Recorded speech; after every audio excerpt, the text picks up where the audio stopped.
ফিলিস্তিনে ইসরায়েলের নৃশংস গণহত্যা ও হামলার প্রতিবাদে বিক্ষোভ মিছিল ও সমাবেশ করেছেন ইসলামী ছাত্র শিবির শরীয়তপুর জেলা শাখা।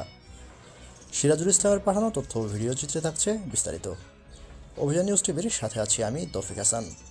শুক্রবার 21 মার্চ জুমার নামাজের পর গাজার বর্বরচিত গণহত্যার বিরুদ্ধে প্রতিবাদ জানানোর জন্য রাস্তায় নেমে আসেন জনতা। এ সময় তাদের হাতে ফিলিস্তিনের পতাকা এবং ইসরায়েল বিরোধী স্লোগান সম্বলিত প্লেকার্ড ও ব্যানার দেখা যায়।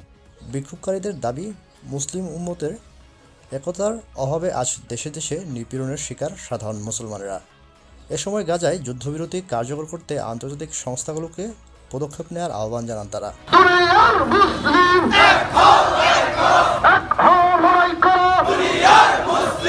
আমার ভাই শহীদ কেন?